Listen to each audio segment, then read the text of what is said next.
few moments. The last panel will start now.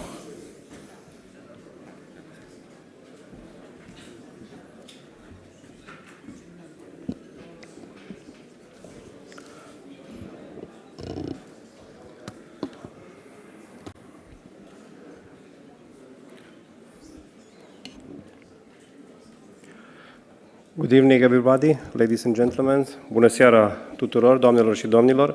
Nu puteam. Ladies and gentlemen, this is the final chapter of this our yearly forum, and it had to have the opinion of a foreign minister. I therefore thank Mr. AURESCU for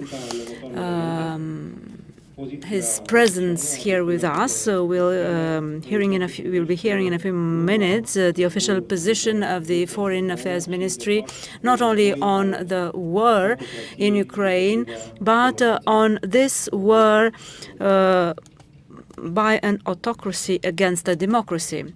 Mr. AURESCU, you have the floor. Dear guests, ladies and gentlemen, thank you for having invited me to attend the final segment of this forum. I would like to congratulate New Strategy Center, the organizer of this exceptional conference, which has become a tradition, growing over the years, and capable to make this analytical effort upon accelerated events happening in our proximity. It is an excellent endeavor, an excellent effort, and I would like to thank Mr. SCUTARU once again, and to his colleagues as well. It is important for us to understand what is going on from a strategic point of view in our neighborhood and at a global scale. This comprehension effort is paramount for us from an operational point of view. I would like to salute the long-standing cooperation between our ministry and the New Strategy Center, which was shown also via the support we've given this forum. I can already tell you that the very interesting agenda, so dense,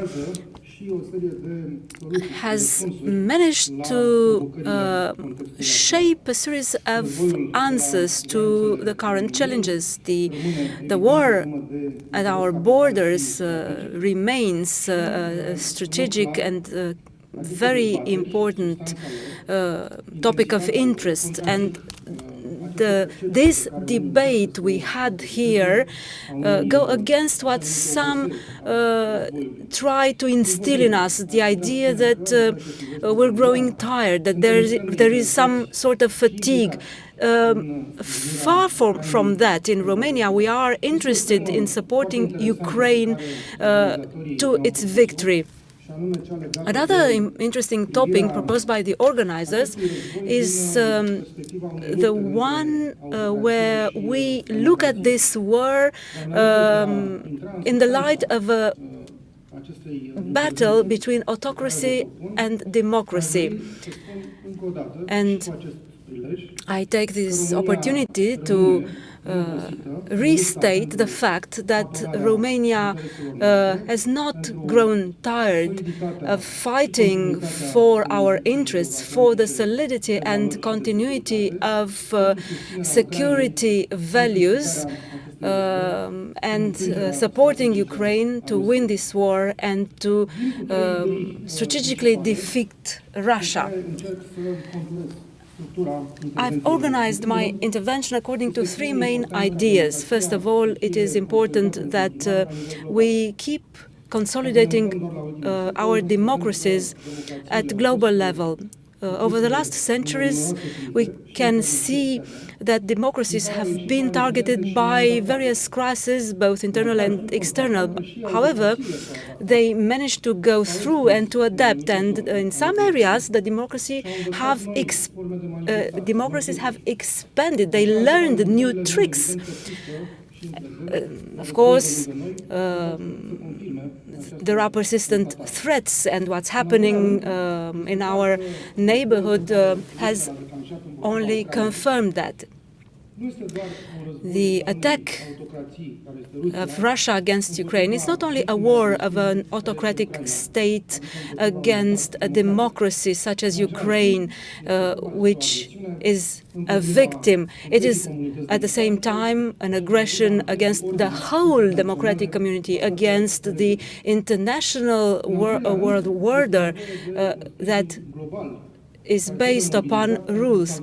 Therefore, we should mobilize ourselves in order to save this order based on the rule of law, to save the security architecture in this Euro-Atlantic world. I will not speak now about security. I will mainly focus about the topic that the organizers proposed for this panel. We need to be consistent when trying to put up this defense. We need to see what the stakes are, and we need to act in order to strengthen democracies and the democratic communities we're a part of, and at the same time to engage pragmatic relationships with the other interested states which nurture democratic order relying on rules. So let me go into more detail right now. I was telling you that we need to consolidate democracy at the world level. Some speak about a real gap between autocracy and democracy, trying to draw a parallel, a sort of analogical construct with what happened during the Cold War. But I myself think we shouldn't go as far as that. Others say that democracies are in a flux, whereas autocracies are proliferating. Some say that more than half of the world population is living in imperfect democracy. But of course, any democracy is an imperfect one, or that they live in non-democratic regimes, and this overlaps with an increase in the lack of security, global instability in the widest possible sense, and this instability and insecurity comes not only with classic threats, but also with hybrid threats and other emerging challenges that we need to face. I will not refer to the Kantian dictum saying that wars are fought against each other. I will look at things from the other angle. Expanding autocracies bring instability. This is a valid principle. We also refer to the Universal Declaration of Human Rights, where the principles of democratic societies are enshrined. There are arguments, both political and economic, in favor of democracies, and I should like to underline that we absolutely must act in favor of democracies, not in order to impose this on anyone, but because it is absolutely beneficial, and we should observe human rights. And that's what Romania is doing, at least if we look back over what happened this last year. The main objective of our foreign policy is promoting multilateralism, the instruments of international law. We have took a stance in order to punish the guilty parties in the war in Ukraine. We have taken also part in those activities aimed to isolate Russia on the international arena. We are part of the EU, and between 2019 and 2022, we've had the presidency of the democratic communities. So we can look at the Western Balkans and what we're doing there as well. So everything that Romania has done and is doing relies on our commitment to support democratic values and ideas. It is more than clear that the Russian aggression against Ukraine goes against the rule-based international order. And of course, we have a moral imperative justified by the lives lost, by this unprecedented destruction, to act against what autocracies can do if they are not stopped in time. And moreover, this aggression has been perpetrated against a democratic state, which is part of the democratic world. Therefore, we support Ukraine and do all that is possible to help it win the war.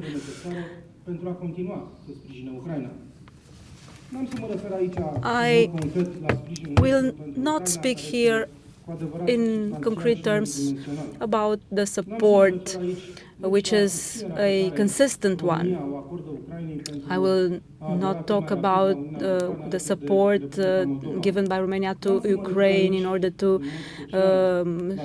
be a member state of the EU alongside the Republic of Moldova, to integrate NATO as soon as possible. I will not speak about the fact that we are members of the initiative group to create an international court to punish the war crimes committed in Ukraine. What I want to talk about is the support that we have given the Republic of Moldova, because that is also relevant in this current context. And let me mention only one action we have recently launched, which has been positively welcomed, that is to create a sanctioning regime against the entities acting against the Republic of Moldova and its constitutional order. In February, we proposed within the EU the creation of this sanctioning regime. In the Foreign Affairs Council in April, we managed to set it up, and right now we have the first cases against some people, and establishing such a regime, establishing the EU mission in the Republic of Moldova are efforts that we have done towards a more resilient Republic of Moldova, and these actions will also support the democracy of the state and the strengthening of Romania as a country.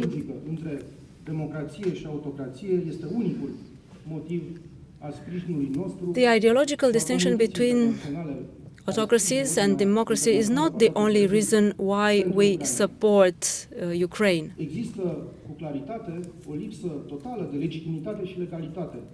There is a lack of legitimacy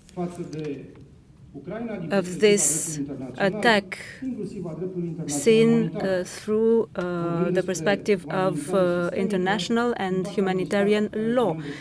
We deal here with a systemic threat from a state which is part of the Security Council.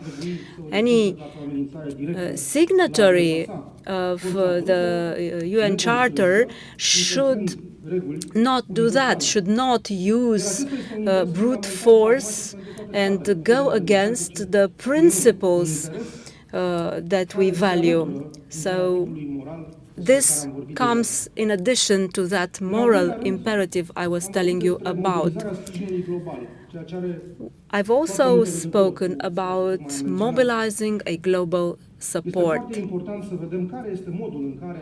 It is important to see how the international community, not only those living in democratic countries, should respond to this aggression. The war is won on a battlefield, and wars are won on the battlefield.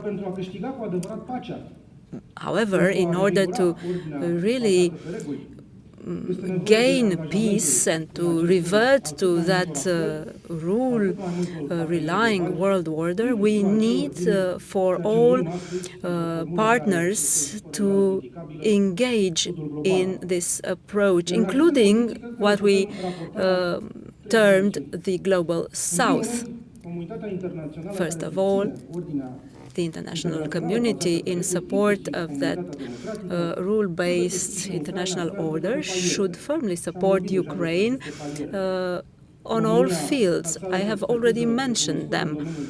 Romania, as a country which has expertise in international law, is already part of that group of states that will create a special tribunal for aggression crime. And we were part of the group of states that introduced a complaint with a prosecutor to prosecute war crimes, crimes against humanity, genocide crimes, and we've supported the Criminal International Court's Prosecutor's Office, as well as the Court of Human Rights, where Ukraine has introduced a case. We support the Ukrainian procedures against Russia in the World Court,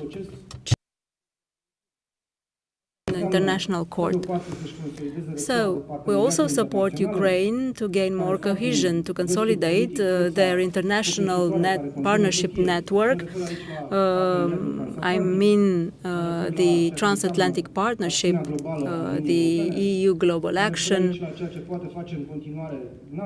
or what NATO can do other countries with similar values such as Australia, South Korea, Japan, and many others.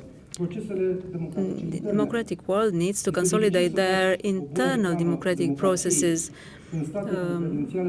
You can easily advertise democracies if these values are tolerated.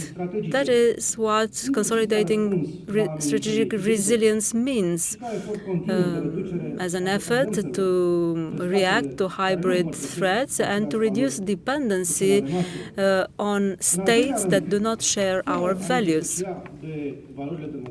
Without dissociating ourselves from the democratic value, those of us who are part of this community should pragmatically approach the Global South.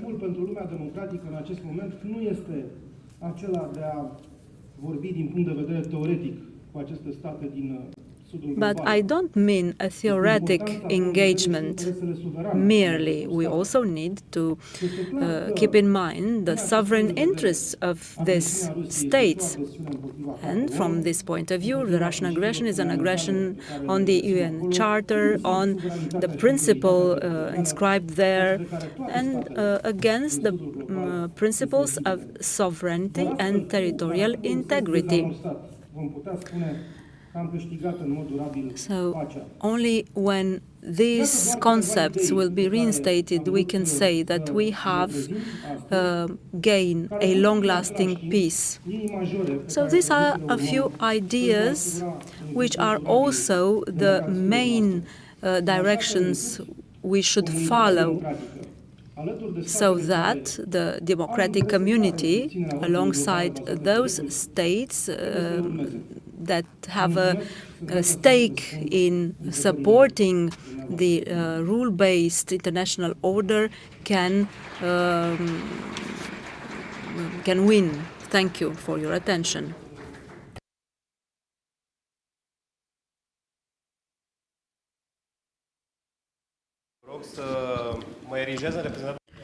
Please allow me to be your representative and capitalize on the upper hand, the advantage the moderator has, since the moderator has the mic. So there is a sort of a fatigue, war fatigue. And you mentioned that Romania doesn't run the risk of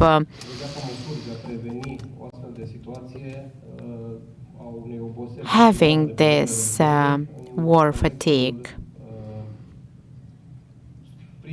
But how do you see war fatigue in the West, in the US, and their support for Ukraine, their aid?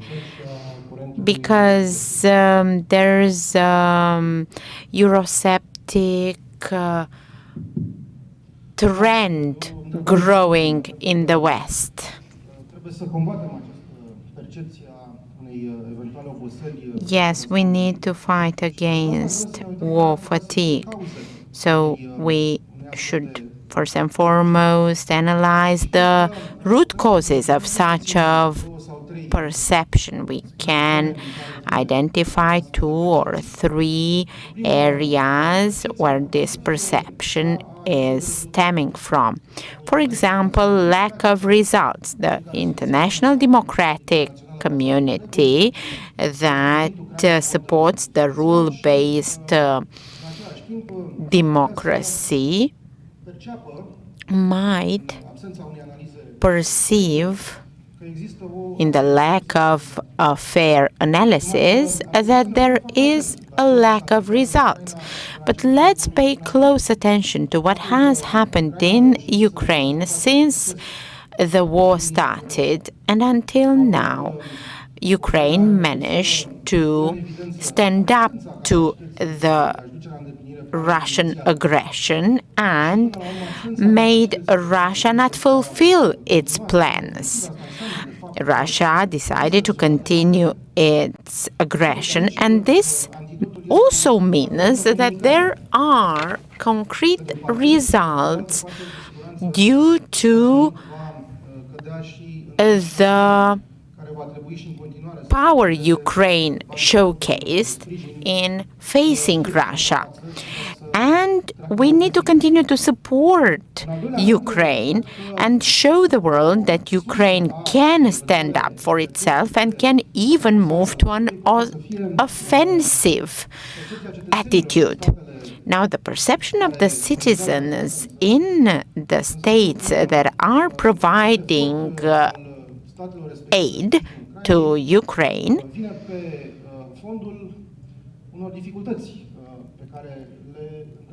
is skewed because of some crisis we are all undergoing because of the pandemic and because of other phenomena that led to a price increase and various developments that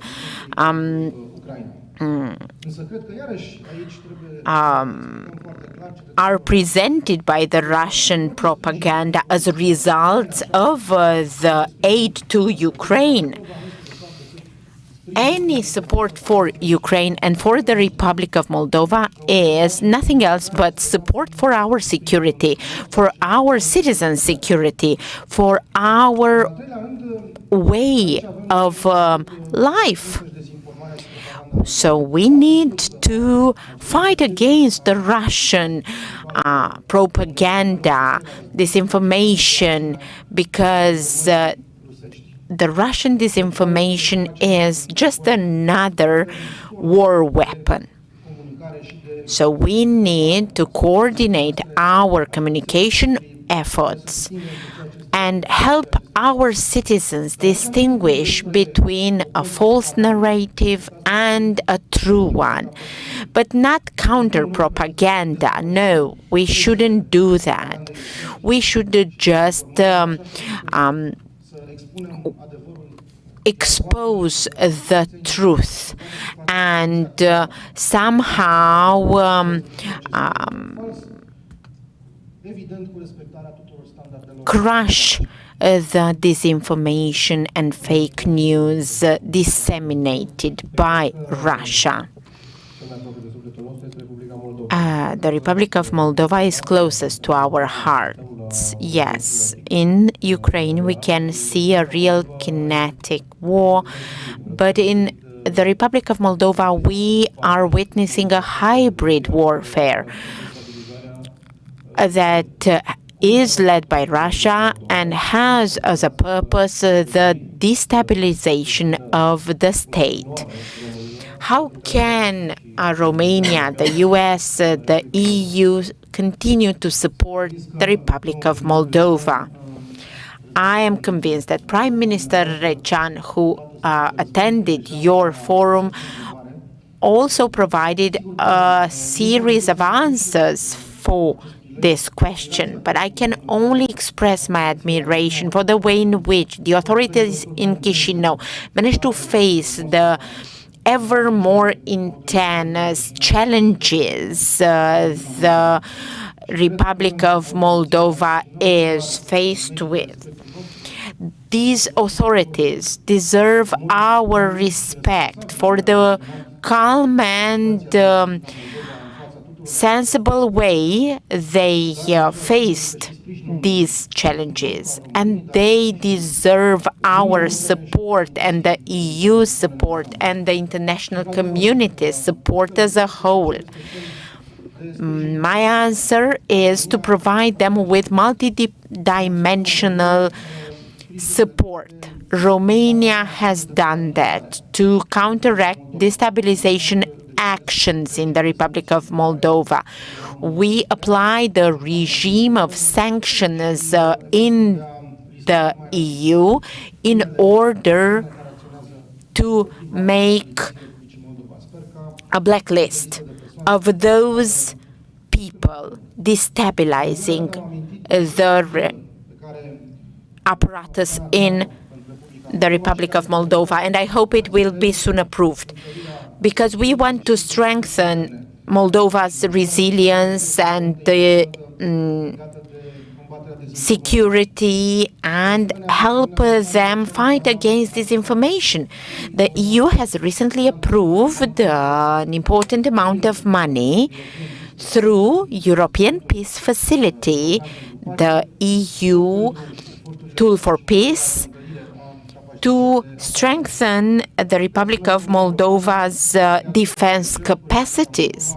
And we have also signed a deal through which the Republic of Moldova will be connected to Connecting Europe instrument. This is one of the most important efforts, but we also need to support the decision by the end of this year to start the accession negotiations of Ukraine and the Republic of Moldova to the EU last year in the context of the war outbreak of the Russian aggression. We managed to include the Republic of Moldova alongside Ukraine to the accession path to the EU. This is a success of the Republic of Moldova, but also Romania's success. And at NATO level, there is support for the Republic of Moldova through the tools created by the allies to consolidate the defense capacities. So defense capacities building, this is a mechanism through which allied countries support the defense capacity building of the Republic of Moldova. Romania has allocated important amounts of money to this purpose, $600,000 last year, $750,000 this year, and we have also lobbied among the member states the defense capacity building of the Republic of Moldova, and I guess it will benefit from the support of the allied countries.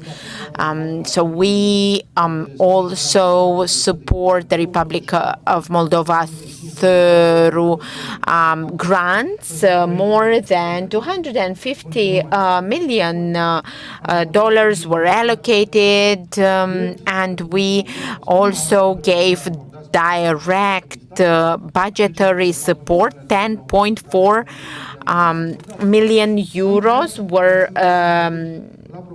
given last year.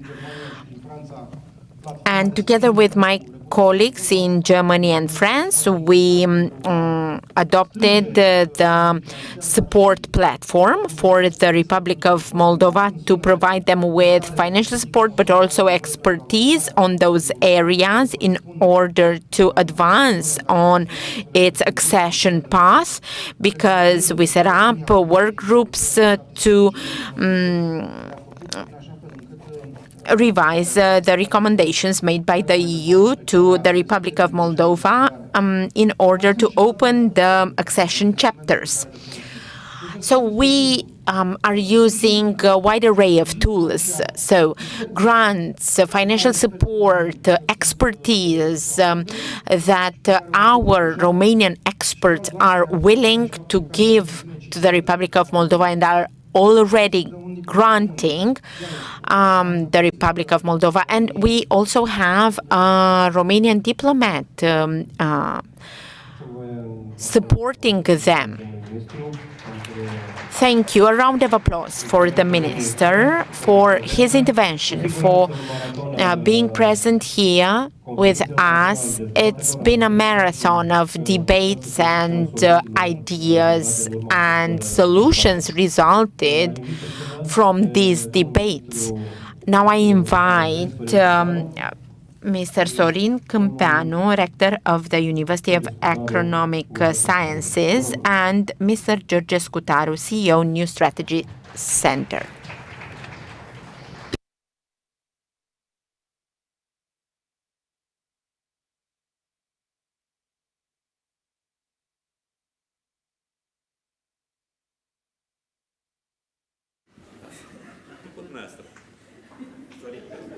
Da, este normal ca George să aibă ultimul cuvânt.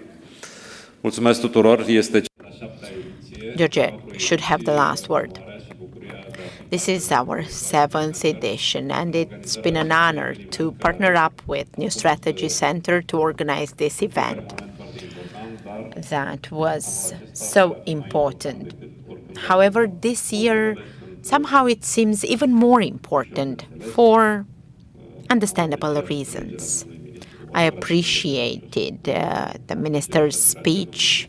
It's been admirable, dear Minister AURESCU. This battle between democracy and autocracy is a hard one, and we can only see the consequences of such a war between a democracy and an autocracy. So this event, this forum, has put in the spotlight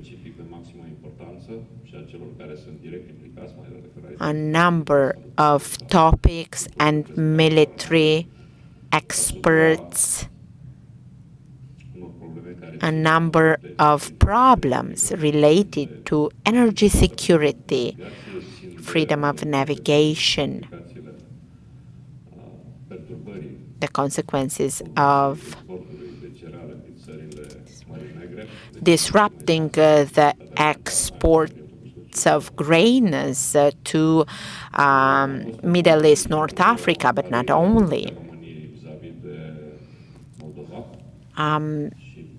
It's been a stage where we also presented our relationships with the Republic of Moldova. We had here two prime ministers exposing the pro-European positions of the two states.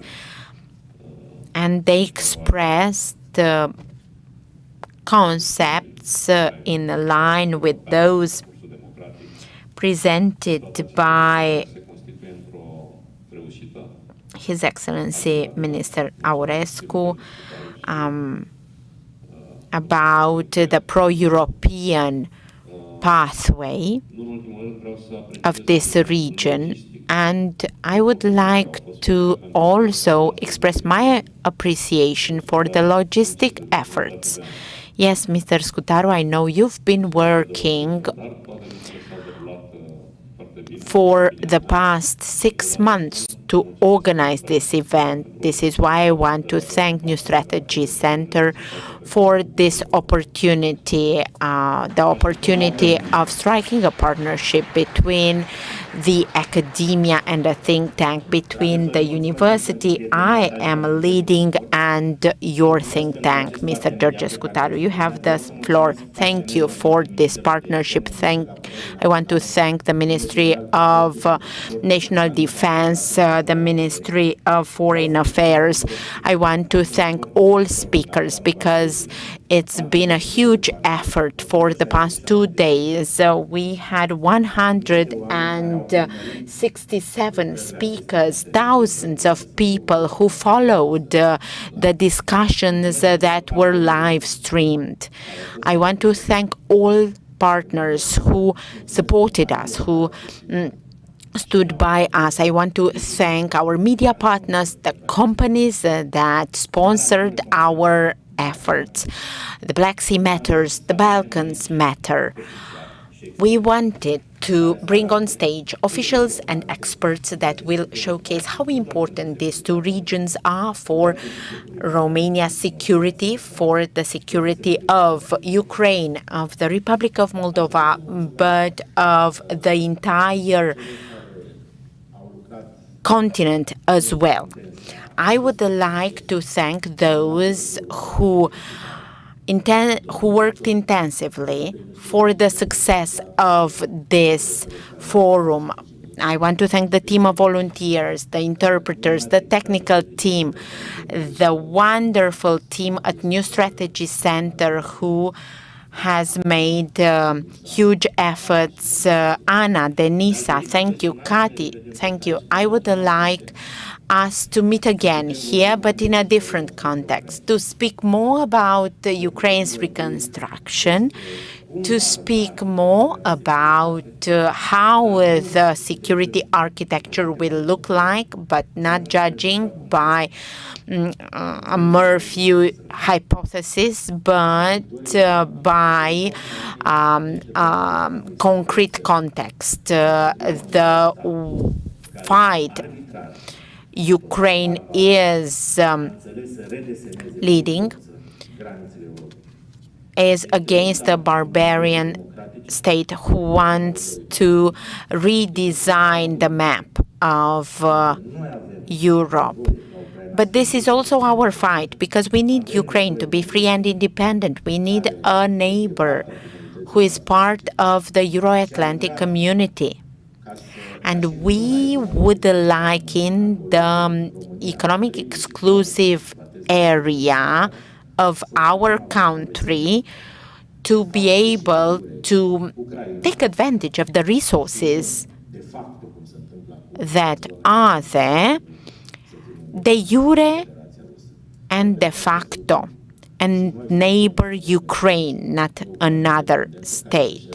We need an independent Ukraine that regains all its territories, inclusively Crimea, including Crimea.